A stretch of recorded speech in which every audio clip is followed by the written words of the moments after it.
पिढीला दाखवू चला संस्कृतीचा वारसा, नव्या पिढीला दाखवू चला संस्कृतीचा वारसा. तुमच्या सोबतीने नेऊया पुढे मराठी मातीचा वारसा, मराठी मातीचा वारसा. नमस्कार, मी क्रांती गोडबोले. आजच्या या वारसाच्या सत्रात आपल्या सर्वांचं स्वागत. आता तुम्हा सर्वांना माहिती आहेच की आपल्या मराठी समाजाने इथे उत्तर अमेरिकेत स्थलांतर करताना आपल्या संस्कृतीचा, शिक्षणाचा, आठवणींचा, आशीर्वादाचा, मराठी मातीचा वारसा बरोबर आणला. सर्वजण वेगवेगळ्या शहरात, गावात इथे स्थायिक झाले. आपापल्या आवडत्या विषयात ज्ञान मिळवत गेले, वाटत गेले. आपण ज्या वाटेवरून चालत जातो ती प्रथम कोणीतरी तयार केलेली असते. इतिहासात डोकावून बघताना त्या वाटेचा शोध पहिला कोणी लावला ही उत्सुकता प्रत्येकाच्या मनात असते. पण काही जिज्ञासू लोक त्या ध्येयामागे लागतात आणि मग काय, तुमच्या आमच्या सारख्यांना माहितीचा खजिनाच उघडून देतात. अशाच एका संशोधनकार वृत्तीच्या व्यक्तीशी आज आपण मनमोकळ्या गप्पा मारणार आहोत. त्यांचं नाव आहे विराज सरदेसाई. सत्राचं नाव आहे मी आणि डॉक्टर आनंदीबाई जोशी योगायोगाच्या गोष्टी. नमस्कार. नमस्कार. प्रथम प्रत्येकाबद्दल जाणून घेताना तुम्ही शिक्षणासाठी अमेरिकेत कोणत्या साली आलात, तो प्रवास का सांगाल का? हो, मी मूळचा मुंबईचा. माझं पार्ल्यात शिक्षण आणि पार्ल्यातच वाढलो मी. नंतर पार्ल्यानंतर IIT बॉम्बेला गेलो आणि IIT बॉम्बेमध्ये मी मेटलर्जिकल इंजिनिअरिंगला होतो आणि त्या मेटलर्जिकल इंजिनिअरिंगमध्ये माझी रँक चांगली आली. त्यामुळे मी 1979 साली 22व्या वर्षी अमेरिकेत आलो. आणि तुमचं लहानपण तुम्ही आता पार्ल्यात गेलत सांगितलं, आणि त्यावेळच्या घरातल्या जडणघडणीबद्दल किंवा आवडीनिवडी जोपासण्याबद्दल ते वातावरण पूरक होतं का? मी लोअर मिडल क्लास मधून आलो. पार्ल्यात पार्ला ईस्टला सगळे मराठी लोक आहेत, पार्ला वेस्टला गुजराती लोक आहेत, हे बऱ्याच लोकांना माहिती आहे. तसं म्हटलं तर मुंबईतलं मराठी संस्कृतीचं माहेरघर पार्ल्याला समजलं जातं, कारण फार मोठमोठी माणसं पु ल देशपांडे, विजय तेंडुलकर वगैरे पार्ल्यातून आलेले. त्यामुळे बऱ्याच गोष्टींची लहानपणापासून तसा आम्हाला एक्सपोजर मिळालं. शाळाही तशी उत्कृष्ट, पार्ले टिळक विद्यालय. घरामध्ये माझे वडील वारकरी होते आणि वारकरी असले तरी ते सरकारी नोकरीत होते. घर लहान, त्यामुळे माझ्या आवडी ह्या नेहमी इंट्रोव्हर्टच्या होत्या. पेंटिंग किंवा वाचन वगैरे. मग वाचनासाठी वगैरे शाळेच्या लायब्ररीत वगैरे खूप जायचो. आणि वाव भरपूर होता. भाव म्हणजे तुम्ही कराल त्याच्यावरती, फक्त पैशाचं लिमिट होतं. त्यामुळे काय, तुम्हाला कोण ट्युशन्स लावले आहेत किंवा संगीताचे क्लासेस, सगळे क्लासेस असं त्यावेळी नव्हतंच. म्हणजे तुम्ही मुलं वगैरे जे काय खेळायचं ते त्यामुळे आता इकडे कसं कुमानला गेलाय किंवा पियानोचे क्लासेस, तसल्या गोष्टी त्यावेळी नव्हत्या. अच्छा. तर साधारण तुम्ही म्हणालात, तुमची आठवण मला सांगितलीत की 1960 मध्ये आनंदी गोपाळ ही जाहिरात सारखी पेपरात यायची आणि ते नाव घराघरात पसरलं होतं. तर त्याविषयी तुमचा अनुभव थोडा सांगाल का? हो, माझी आठवण त्यावेळीचीच आहे, कारण वृत्तपत्रांमधून त्यावेळी आनंदी गोपाळ हे नाटक आलं होतं आणि ते श्रीजल जोशींनी लिहिलेलं नाटक, आणि खूप प्रसिद्ध झालं. त्यामुळे त्याची महाराष्ट्र टाइम्समध्ये वगैरे जाहिरात यायची. तर ती जाहिरात बघून आनंदी गोपाळ माहिती होतं. त्याचबरोबर त्या काळी टीव्हीवर नव्हता, कारण मुंबईमध्ये 1971-72च्या सुमारास टीव्ही आला. त्याच्या आधी रेडिओवर श्रुतिका असायच्या आणि त्या श्रुतिकांमध्ये सुद्धा आनंदी गोपाळ किंवा मोलकरीण किंवा असले असले कार्यक्रम केले जायचे, लीलावती भागवत आणि त्यांचे ते लोक आवडीने ऐकायचे. तर ते मी ऐकल्याचं आठवत नाही, पण आनंदी गोपाळचं काही भाग, आणि ते सुद्धा 10-20 मिनिटाचं असायचं आणि अख्खा एपिसोड मध्ये 2-4 एपिसोड्स मध्ये ते करायचे. तर मग आनंदी गोपाळ झाल्याचंही आठवतं, तसं त्यावेळी होतं. पण मी पूर्ण ऐकलं किंवा कारण मी लहान होतो त्यावेळी खूप. आनंदी गोपाळ सगळ्या सर्वदूर पसरलं होतं आनंदीबाईंच्या बद्दल, आणि त्या शिक्षणासाठी आल्या एवढं माहिती होतं. फारशी डिटेल्स त्यावेळी माहित नव्हती. माहिती नव्हत्या. तर लहानपणी हे लक्ष वेधून घेतलेल्या काही गोष्टी पुन्हा आयुष्यात आपल्या जोडल्या जातील आणि त्याही ध्यानीमनी नसताना. त्या तुमच्या पेन्सिल्व्हेनियाच्या अनुभवाविषयी तुम्ही त्यात कसे गोवला गेलात? ती ती तर गंमत आहे. माझ्या स्वप्नात सुद्धा नव्हतं की काही असा आनंदी गोपाळ म्हणजे आनंदीबाईंच्या संबंधित कुठल्याही गोष्टीची माझा संबंध येईल असं नव्हतं. तर अमेरिकेत आलो, नंतर मास्टर्स झाल्यावरती नोकरी लागली. त्यावेळी मास्टर्स नंतर मिळणं कठीण होतं. I was very lucky to get a job. मग नोकरी लागल्यावरती मग नेहमीच आपलं ग्रीन कार्ड झालं, भारतात जायचं, लग्न यायचं असं. तर लग्न झाल्यावरती आम्ही वापिंजर्स फॉल्सला तिकडे राहिलो. नंतर पोकिप्सीला आम्ही घर घेतलं. हे 1986 साली. माझी पत्नी त्यावेळी, लीना, त्यावेळी आली होती. आणि तर 86 सालच्या थँक्सगिव्हिंगला आम्ही पहिल्यांदा हॉलंडला, पेन्सिल्व्हेनियाला गेलो. तिच्या मामांचे मित्र डॉक्टर अशोक गोरे, आणि अशोक गोरे यांचं ह्या सर्व संशोधनात त्यांचं फार महत्वाचं कार्य आहे. अशोक गोरे त्यांच्या घरी आम्ही थँक्सगिव्हिंगच्या डिनरला गेलो. म्हणजे पूर्वी मी गेलो असलो तरी माझ्या पत्नीचा अमेरिकन थँक्सगिव्हिंग डिनरला जाण्याचा पहिला असतो. तर आम्ही त्यांच्याकडे गेलो, तर सगळं झालं. नंतर त्यांनी जेवणानंतर एक पुस्तक दाखवलं. हे 1888 साली पब्लिश झालेलं कॅरोलिन हिली डॉल यांचं पुस्तक होतं, लाईफ ऑफ आनंदाबाई जोशी. अच्छा. आणि आनंदीबाई 1886 साली गेल्या होत्या. हे 1-1.5 वर्षानंतरच ते पब्लिश झालं होतं पुस्तक. तर ते पुस्तक म्हणजे आम्ही 1986 सालीचं म्हणतोय गोष्ट. 98 वर्ष झाली होती त्या पुस्तकाला. तर ते पुस्तक त्यांनी दाखवलं मला, आणि त्याच्या प्रस्तावनेमध्ये शेवटी खालील ओळी होत्या. ते म्हणाले, त्या बाईंनी लिहिलंय त्याच्यामध्ये, with some difficulty and against the wishes of his people, but doubtless with strong desire to bear witness to Anandabai's devotion to this country, meaning USA, Gopal gathered the ashes of his wife together, and they are now on their way to America.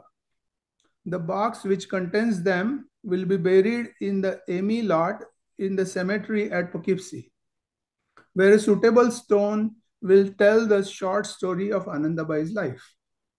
आता यातला की word तुम्ही जर म्हटलात तर तो पोकिप्सी आहे. आणि आम्ही पोकिप्सीलाच राहायचो त्यावेळी. नवीन घरात त्यावेळी मूव्ह झालो होतो. अशोकने मला विचारलं, अरे तू पोकिप्सीला राहतोस ना, मग तू ह्याचा शोध घे ना. म्हटलं हो, जरूर घेऊया.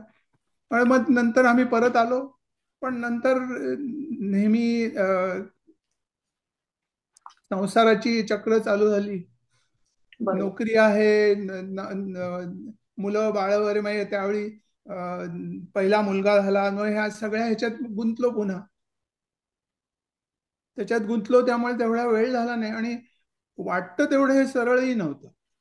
सरळ नव्हतं कारण का, आनंदीबाईचा जन्म भारतातला, त्यांचा मृत्यू पुण्यात झालेला. म्हणजे त्यांच्या जन्म मृत्यूची नोंद इकडे असणार नाही. ती इकडे कुठे मग शोधणार कुठे? आता बरं, पोकिप्सी म्हटलंय, पण पोकिप्सी ह्या शहराचा किंवा शहरापेक्षाही खरं हे आधी सिटी आहे आणि बाजूला टाउन आहे. त्याचा सर्व एरिया 31 स्क्वेअर किलोमीटर्स आहे, स्क्वेअर मैल आहे. आता एवढ्या ह्याच्यात जर तुम्हाला नेमकं कुठे ती जागा माहीत नसेल तर तुम्ही खूप वेळ शोधत राहाल. त्यामुळे त्याला वेळ लागला. पण नंतर काय झालं, 1991 साली पुन्हा अशोकचा फोन आला.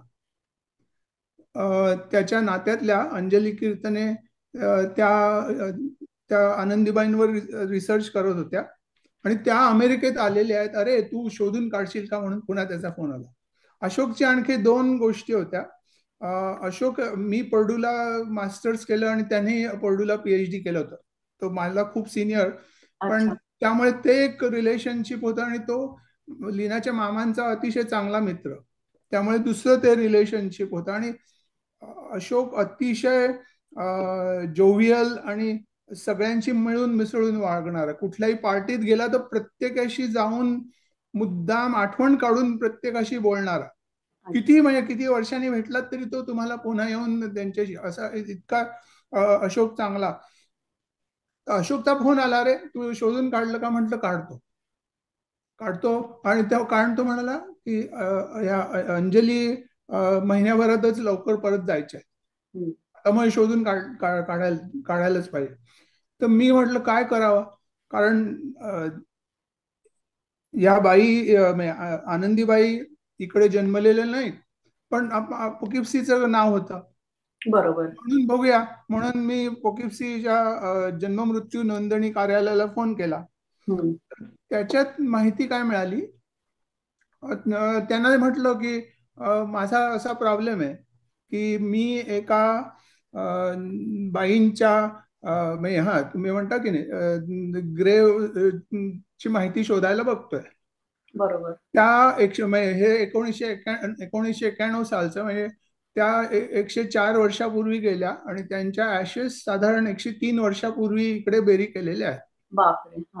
हा, पण त्या इकडे जन्मालाही आलेले नाहीत आणि त्यांचा मृत्यू इकडे नाही. तर ते तुम्ही सांगू शकाल का? म्हणाले त्या बाई कॅथलिक होत्या का? मी त्यांना सांगितलं की आम्हाला एका पुस्तकात 1888च्या पुस्तकात असा एक संदर्भ मिळाला की त्यांच्या ऍशेस इकडे बेरी केलेल्या आहेत. अच्छा. तर ते म्हणाले त्या कॅथलिक होत्या का? कॅथलिक तर नव्हत्या, ख्रिश्चनही नसाव्या.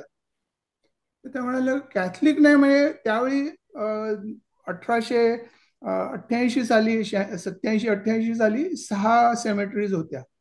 अच्छा. त्यातली फक्त एकच, बाकी सगळ्या 5 कॅथलिक लोकांसाठी होत्या, फक्त एकच होती ती इतर सर्वांसाठी होती.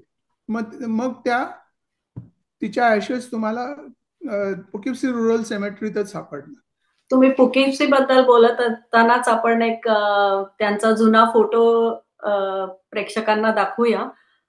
एक आहे तो युपेनच्या मेडिकल स्कूल्स मध्ये त्या स्टुडंट असताना, ज्याच्यामध्ये इंडियन, जॅपनीज आणि सिरियन व्यक्ती बरोबरचा, आणि नंतर त्यांच्या पोकिप्सीतल्या हेडस्टोनचा.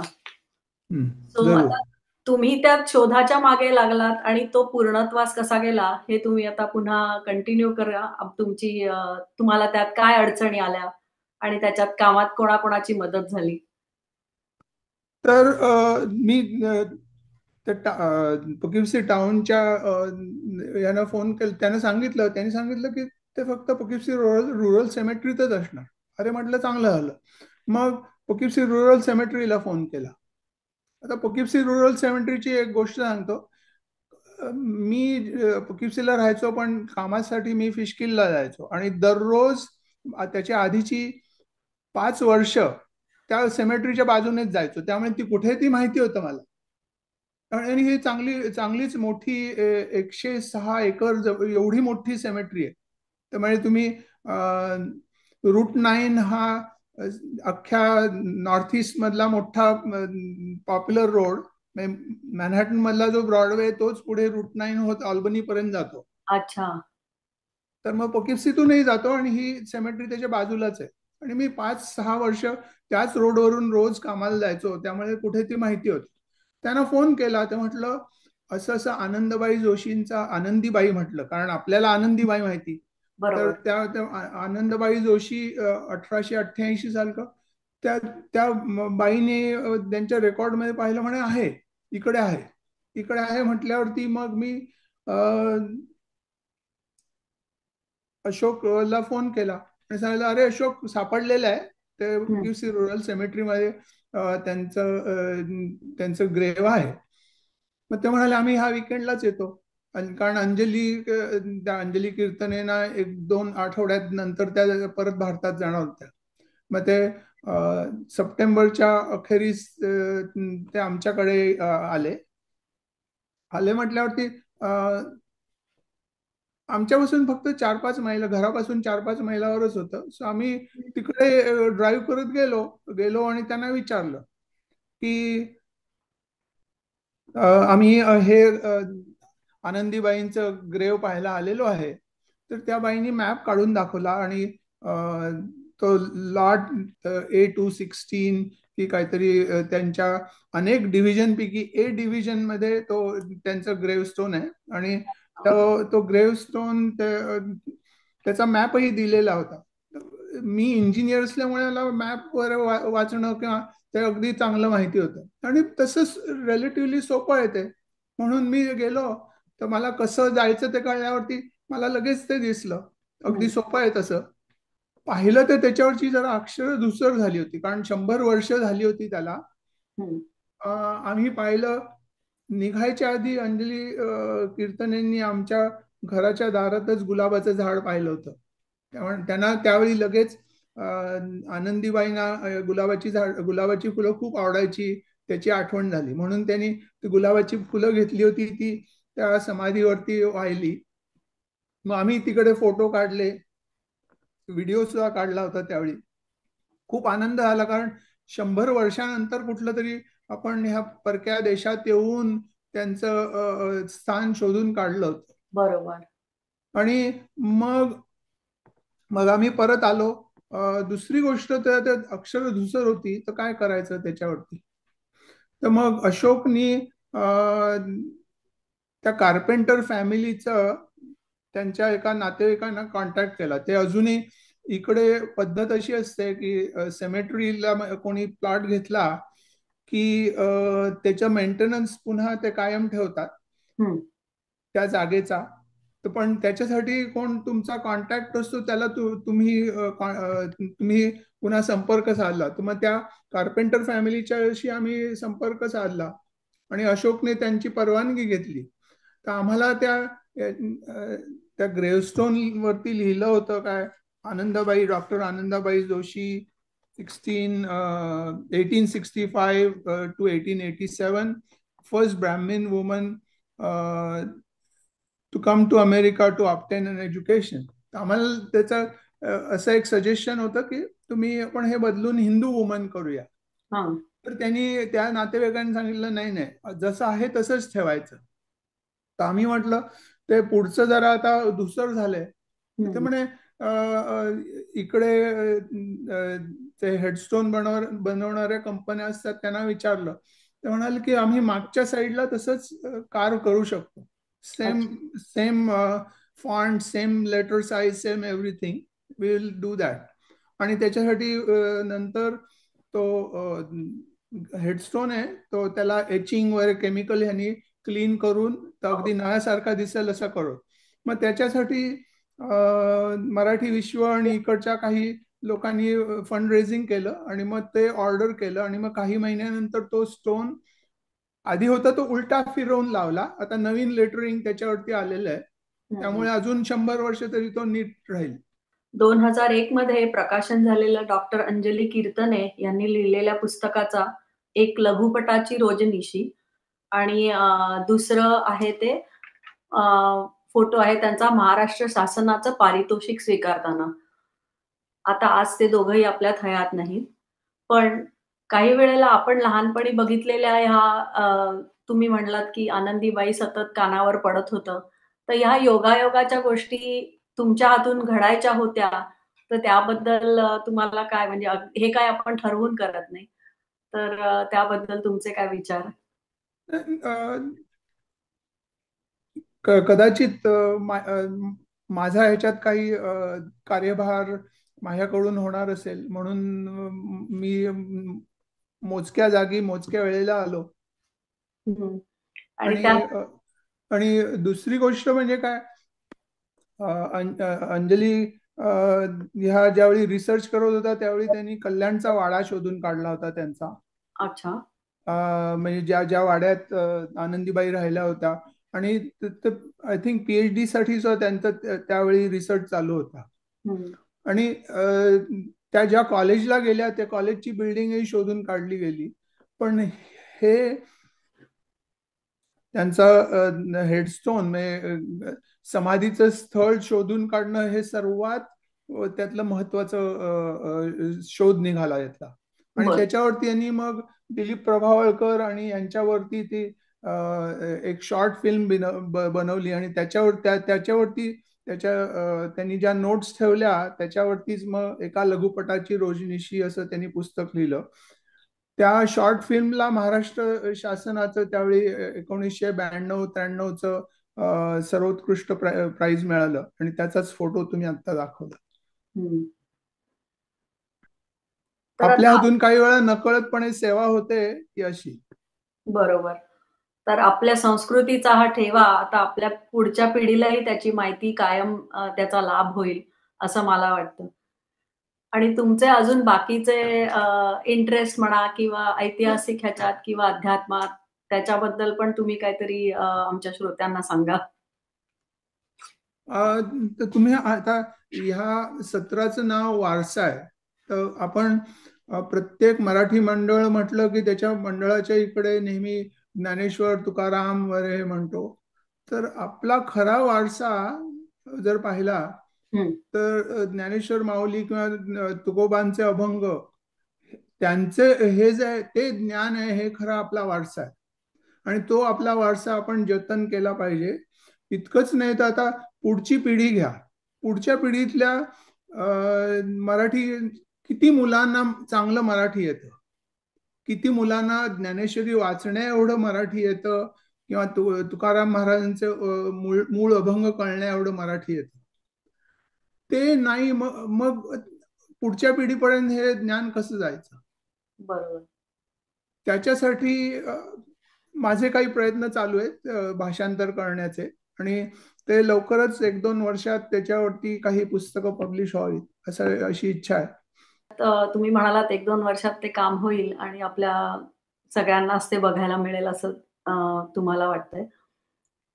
काम झालेलं आहे, पण मला आता एडिटिंगचं काम राहिलंय. म्हणजे दोन्ही याचे साधारण 400-450 अभंगांचं भाषांतर झालेलं आहे. अरे वा, छान. सो आपल्या या BMMच्या वारसा या सत्रात तुम्ही वेळात वेळ काढून आज आमच्याशी गप्पा मारल्यात त्याबद्दल मी तुमचे मनपूर्वक आभार मानते. तर धन्यवाद. धन्यवाद. तुम्हाला पुढच्या कार्यासाठी शुभेच्छा. तर मंडळी, याचबरोबर वारसाचं हे सत्र योगायोगाची गोष्ट मी आणि आनंदीबाई विथ विराज सरदेसाई आपण इथेच संपवत आहोत. थँक्यू. तुमच्या सोबतीने नेऊया पुढे मराठी मातीचा वारसा.